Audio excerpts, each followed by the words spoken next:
ビル。はい、キス。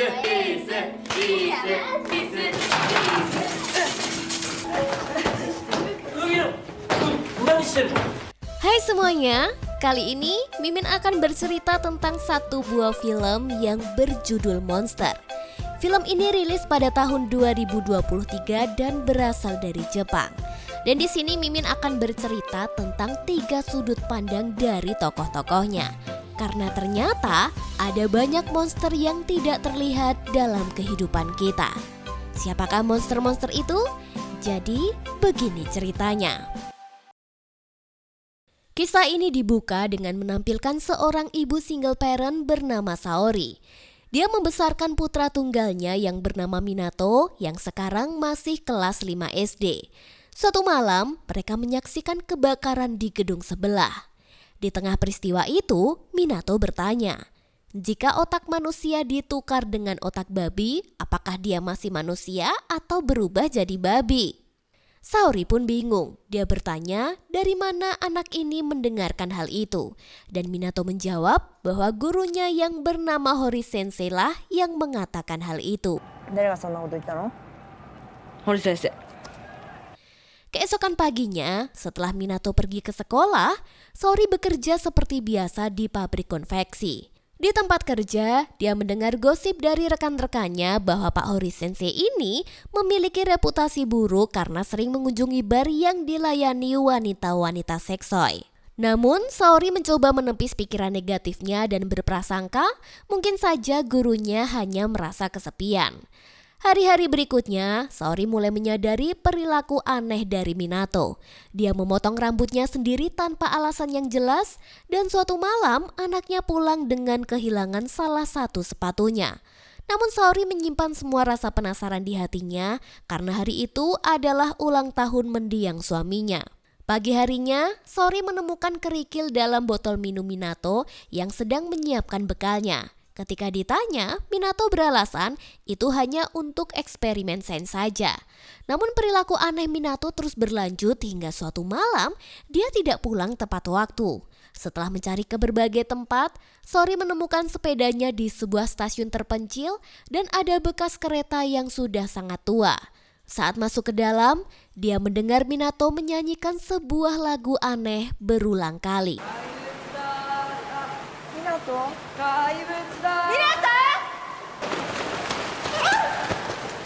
Setelah membawa Minato pulang, perilaku aneh itu memuncak ketika dalam perjalanan Saori membahas tentang stereotip seorang laki-laki di Jepang pada akhirnya akan bekerja dan berkeluarga.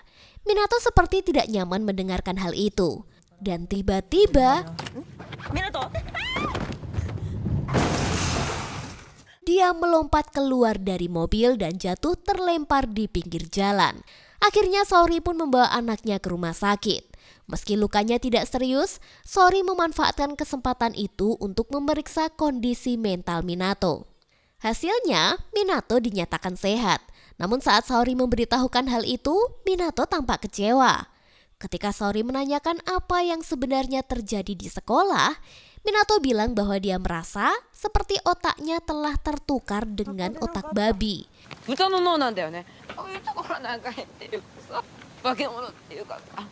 Dia pun kembali menyebut nama Hori Sensei sebagai sumber dari perasaan itu.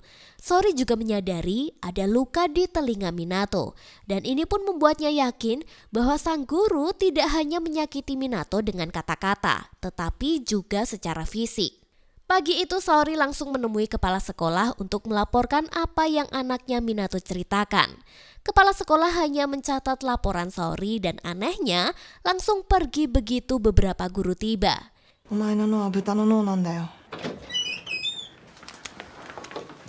Di antara guru-guru yang hadir, Saori mengenali salah satu dari mereka. Karena merasa penasaran, Saori pun bertanya kenapa kepala sekolah pergi begitu cepat. Salah satu guru menjelaskan bahwa kepala sekolah sedang berduka karena kehilangan cucunya akibat ulah suaminya. Meskipun masih bingung, Saori mencoba memahami situasinya. Namun dia merasa janggal karena sampai saat itu dia belum juga bertemu dengan Pak Hori Sensei. Di pertemuan berikutnya, Pak Hori akhirnya bersedia bertemu Saori. Pak guru termasuk Pak Hori langsung meminta maaf kepadanya. Tapi saat Pak Hori berbicara, terselip kata kesalahpahaman. Hal ini pun membuat Saori sangat geram. 息子に暴力を振るったんですよね。誤解を招く点があった。何にも誤解してないんですよ。 Dia menegaskan bahwa ini bukan soal salah paham. Kepala sekolah mencoba meluruskan. Mungkin saja instruksi dari Minato kurang jelas. Karena tidak puas, Saori pun langsung bertanya kepada Pak Hori. Apa benar kamu memukul Minato? Sebelum Pak Hori bisa menjawab, kepala sekolah menyela dengan membacakan laporan yang menyebutkan adanya kontak fisik antara guru dan Minato. Hal ini justru semakin memperkuat keyakinan Saori bahwa Pak Hori ini tidak bisa dipercaya. Apalagi Pak Hori malah menunjukkan sikap santai dengan asik mengunyah permen. Dan dengan enteng ia berkata, ibu rumah tangga memang sering terlalu khawatir. Perkataan itu pun benar-benar melukai hati Saori. 私が過保護だって言うんですか？ Di pertemuan itu, Saori merasa para guru menyembunyikan sesuatu. Ada sesuatu yang tidak beres di sekolah ini. Malamnya, ketika sedang berbelanja di swalayan, Saori melihat kepala sekolah sengaja menjegal seorang anak kecil hingga terjatuh. Peristiwa itu pun semakin memperburuk kecurigaannya. Ketika sampai di rumah, tingkah laku Minato juga semakin aneh. Dan ini membuat Saori yakin jika Pak Hori telah melakukan sesuatu lagi. Keesokan harinya, Saori pun kembali ke sekolah. Sebelum masuk ke ruang guru, dia melihat Pak Hori sedang berada di sekolah itu.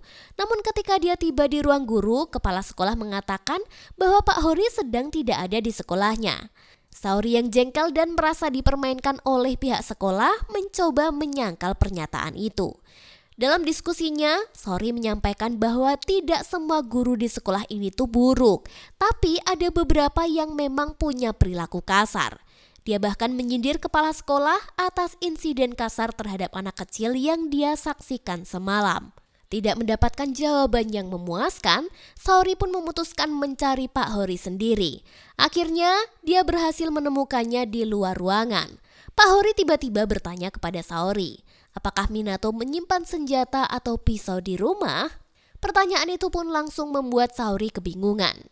Dari sini Pak Hori beranggapan bahwa Minato adalah seorang pelaku perundungan terhadap salah satu teman sekelasnya, yang diduga siswa yang dirudung bernama Yori. 家にナイフとか凶器とか持ったりしません？麦野湊君は星川よりって子をいじめてるんですよ。そんな事実はありません。 Penasaran dengan situasi ini, Saori semakin gelisah. Apalagi setelah menemukan korek api panjang di kamar Minato saat sedang merapikan barang-barangnya. Karena tak ingin menduga-duga, Saori memutuskan menemui Yori untuk memastikan kebenarannya. Ketika dia sampai di rumah Yori, meski rumah itu terlihat sepi, Yori tetap mengizinkannya masuk. Di dalam rumah, Saori tanpa sengaja melihat sepatu milik Minato yang selama ini dia cari-cari. Rasa penasarannya pun semakin besar. 星川君、あなたさ、学校でいじめられたりとかしてる？ Hari berganti, di sekolah Saori akhirnya meminta Yori untuk berbicara jujur. Dia bertanya apakah benar Minato sering mengganggunya, namun jawaban Yori sungguh di luar dugaan. Dia mengatakan bahwa Minato bukanlah pelaku perundungan. Justru Pak Hori yang sering melakukan kekerasan terhadap Minato. Dan seluruh murid di kelas tahu tentang hal ini. Setelah pengakuan itu, Pak Hori akhirnya diminta mengakui perbuatannya di depan para wali murid. Keputusan pun diambil jika Pak Hori dikeluarkan dari sekolah. Meski masalah itu tampak selesai, angin kencang yang bertiup malam itu menciptakan suasana yang tidak biasa. Malam itu Minato bilang pada ibunya, jika dia sangat penasaran akan terlahir kembali sebagai apa setelah bereinkarnasi. 湊は何に生まれ変わるかな？ 変なこと言わないの。 Perkataan itu hanya ditanggapi santai oleh ibunya. Keesokan harinya, Saori terbangun dan menyadari bahwa Minato sudah tidak ada di rumah. Dari luar dia pun mendengar suara Pak Hori memanggil nama Minato. Sekarang kita akan dibawa ke dalam sudut pandang Pak Hori. Di malam yang sama dengan kebakaran di awal cerita, Pak Hori sedang bersama dengan pacarnya yang ternyata adalah seorang pekerja bar. Jadi gosip yang mengatakan bahwa Pak Hori sering datang ke bar karena kesepian ternyata itu tidak benar. Karena faktanya, rumor itu dimulai dari salah satu muridnya yang secara tidak sengaja menyebarkan info melalui live streaming. Keesokan harinya ketika menuju ke sekolah, Pak Hori membantu Yori yang terjatuh di halaman.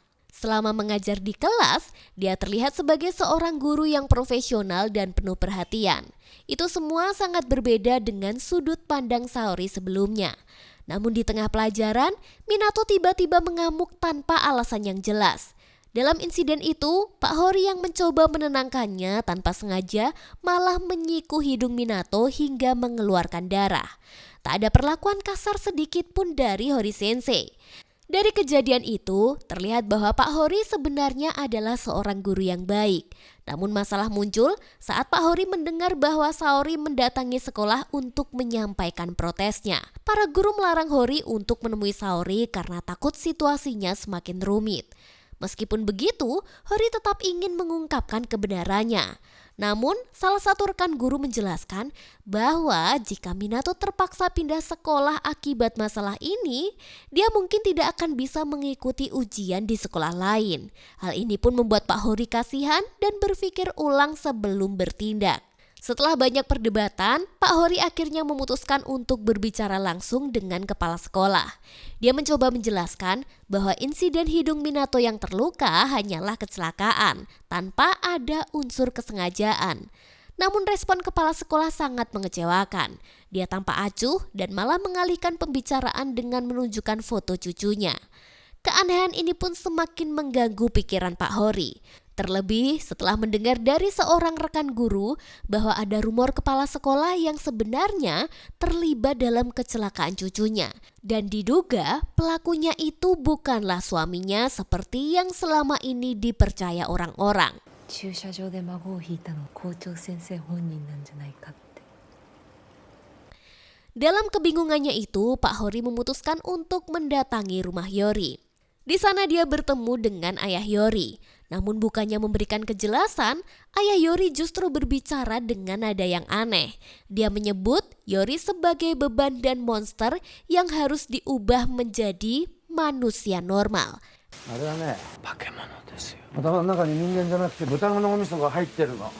Kata-kata itu membuat Pak Hori semakin tertegun. Hari selanjutnya, di sekolah, Pak Hori memergoki Minato berlari keluar dari toilet dengan sikap yang mencurigakan. Saat dia masuk ke dalam toilet, dia menemukan Yori terkunci di dalam. Sambil bernyanyi dengan lirik siapakah monsternya. Hal ini membuat Pak Hori mulai percaya bahwa mungkin saja Minato memanglah seorang pembuli.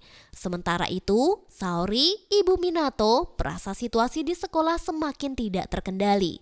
Dia pun memutuskan untuk mengambil langkah hukum dan menyewa pengacara. Langkah ini membuat posisi Pak Hori di sekolah semakin terpojok. Meski beberapa guru mengetahui kebenarannya, tidak ada satupun yang berani angkat bicara. Pada pertemuan besar dengan para orang tua, Pak Hori akhirnya menyadari bahwa ternyata dia dijadikan kambing hitam demi menjaga citra sekolah. Dengan penuh tekanan, dia pun terpaksa mengakui tuduhan yang sebenarnya tidak dia lakukan. Sebelum meninggalkan sekolah, Pak Hori berkata kepada Ibu Kepsek, jika dia tahu kebusukannya demi bisa menjaga jabatannya selama ini. Itulah kenapa Bu Kepsek kerap menjadikan seseorang sebagai kambing hitam, termasuk tentang kematian cucunya sendiri. Tekanan demi tekanan membuat kehidupan Pak Hori berantakan. Ditambah lagi, pacarnya meninggalkannya di tengah semua masalah ini. Dan dia mulai merasa semua upayanya tidak dihargai. Ditambah lagi, tetangganya mulai menghakimi sebagai guru yang tidak benar. Merasa tidak ada jalan keluar, Pak Hori mendatangi Minato untuk minta penjelasan. Dalam semua kesedihan yang dialaminya, dia bertanya. Minato yang terlihat ketakutan menggelengkan kepalanya. Kata-kata itu justru menghancurkan hati Pak Hori karena dia harus menghadapi fitnahan dari segala penjuru. Dalam keputusasaan, Pak Hori naik ke atap sekolah dan berniat untuk mengakhiri semuanya. Gambaran sepatu yang hilang dan ikan yang mati adalah lambang seorang pria dengan ketidakberdayaannya. Di detik terakhir itu, tiba-tiba dia mengurungkan niatnya. Ketika kembali ke rumah, secara tidak sengaja dia menjatuhkan sebuah dokumen yang ternyata berisi catatan Yori. Dari catatan itu dia baru menyadari bahwa Minato sebenarnya tidak pernah membuli Yori. Fakta ini pun langsung membuatnya merasa bersalah. Dia pun bergegas ke rumah Minato untuk meminta maaf meski hujan deras mengguyur malam itu.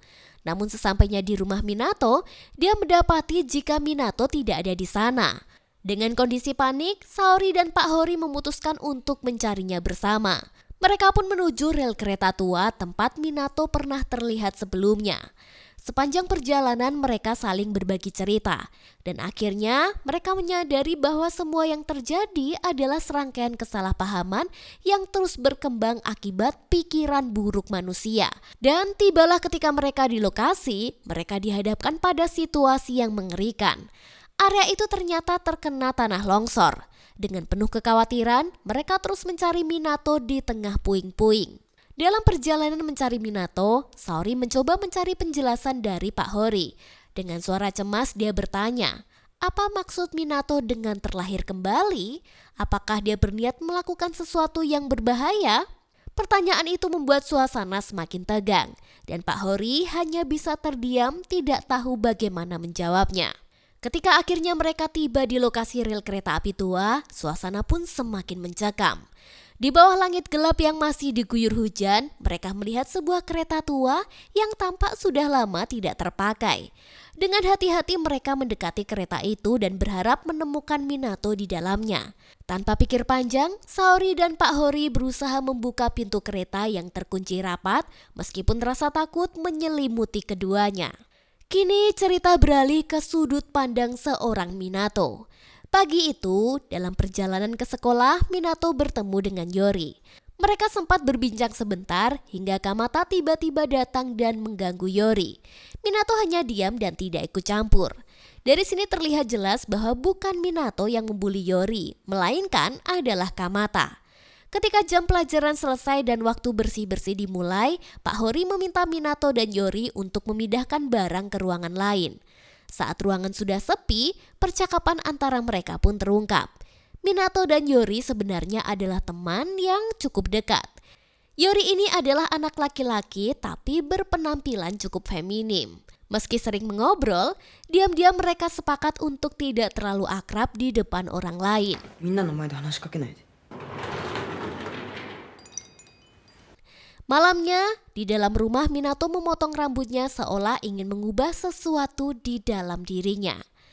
Keesokan harinya, di sekolah Kamata kembali mengganggu Yori bahkan mengotori mejanya. Kamata mencoba mengajak Minato untuk ikut serta. Awalnya Minato hanya diam dan mengikuti. Tetapi ketika Kamata mulai membuli soal gender yang tidak jelas, Minato pun marah dan mencoba mengalihkan perhatian supaya pembulian terhadap Yori itu berhenti. Dia menjelaskan mengapa Minato tampak marah tidak jelas ketika Pak Hori datang hari itu.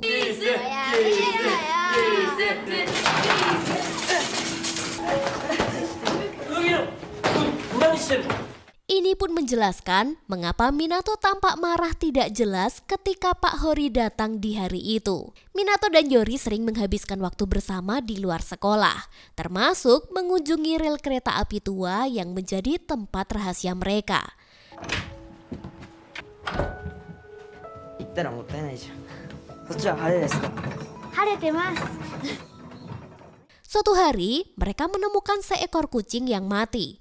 Yori pun mengajaknya untuk membakarnya, tetapi Minato merasa tidak nyaman dan memadamkannya kembali dengan air. Hal ini pun menjelaskan mengapa botol minum Minato berisi dengan batu kerikil. Di sekolah, Kamata lagi-lagi membuat ulah dengan mengunci Yori di dalam toilet. Kebetulan Minato berada di dekat sana dan mendengar suara Yori yang meminta tolong. Namun karena takut membuat masalah di sekolah, Minato pun memilih untuk tidak bertindak. Setelah itu dia bertemu Pak Hori di luar sekolah dan menyarankan agar Yori melaporkan kejadian itu. Namun Yori menolak karena tidak percaya pada orang dewasa. Cerita pun semakin jelas ketika Minato akhirnya mengingat bahwa ucapan otak babi tidak pernah keluar dari mulut Pak Hori, melainkan dari ayah Yori yang sering berbicara kasar kepadanya. 豚の脳だからね。豚の脳じゃないよ。星川君のお父さん間違ってるよ。絶対病気治してやるって。 Sepulang sekolah, Minato dan Yori kembali ke tempat rahasia mereka untuk menghias ruangan gerbong kereta api agar terlihat lebih nyaman. Mereka juga meninggalkan pesan untuk Pak Hori yang menjelaskan bahwa Kamata adalah pelaku sebenarnya. Pesan itu kemudian ditemukan oleh Pak Hori setelah dikeluarkan dari sekolah. Dalam gerbong kereta itu, mereka selalu menghabiskan waktu bersama hingga Minato menyadari jika Yori menunjukkan sikap yang tidak sesuai dengan gendernya. 待って、どいて。 Hari berikutnya, di sekolah, Kamata kembali mencoba membuli Yori. Tapi kali ini, Minato berani membelanya. Dia menjelaskan mengapa telinga Minato terluka, dia hanya ingin melindungi Yori. おい、星川のこと好きなの？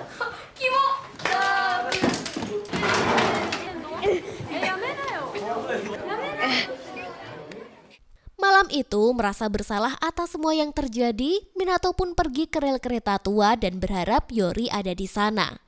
Setelah menunggu hingga malam, Yori akhirnya membalas pesan Minato dan mengatakan bahwa dia sedang dalam perjalanan.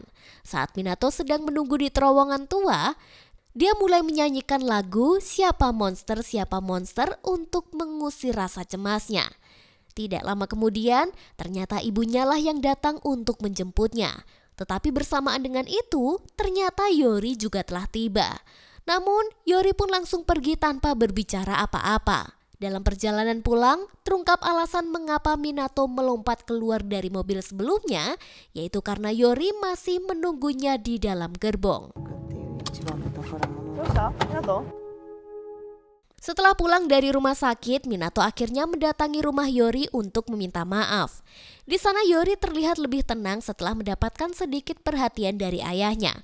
Meski suasana itu terlihat sangat kaku. Yori bahkan diminta berbohong oleh ayahnya jika dia menyukai seorang wanita agar terlihat normal. Namun, Minato tahu jika Yori telah berbohong atas tekanan dari ayahnya. Setelah pintu itu ditutup, Yori pun dipukuli ayahnya habis-habisan atas gender yang tidak sesuai. Hari berikutnya, ketika Pak Hori sudah resmi dikeluarkan dari sekolah, Yori juga tidak hadir di kelas itu. Setelah jam pelajaran usai, Minato pun memutuskan untuk mencari Yori. Saat menemukannya, Yori tampak lebih ceria setelah mendapatkan pencerahan dari ayahnya. Ketika Minato pulang, Yori kembali menjadi dirinya yang dulu yang penuh semangat. Mereka pun pergi ke tempat rahasia untuk bermain bersama. Meskipun cuaca buruk dengan hujan yang deras, mereka tidak peduli dan terus bermain. Ketika cuaca semakin buruk dan mereka terjebak di tempat itu, keduanya saling membantu hingga akhirnya menemukan jalan keluar. Saat mereka berhasil kembali, cuaca pun perlahan membaik, seolah menyimbolkan awal baru bagi kehidupan selanjutnya. Sebuah film yang cukup plot twist ya, dan ya yang bisa kita ambil dari film ini ada banyak kesalahpahaman yang terus terjadi di kehidupan ini. Kadang-kadang muncul juga orang-orang yang turut membumbuinya hingga menjadi masalah yang besar. Ada pula orang-orang yang memiliki hidup seperti ibu Kepsek yang menghalalkan segala cara dan mengkambing hitamkan orang lain demi mengamankan karirnya. Dan yang terakhir, mendidik anak itu sangat perlu kehadiran sosok ayah dan ibu, sehingga tangki cinta mereka akan selalu full. So, menurut kamu, siapakah monster yang sebenarnya dalam film ini?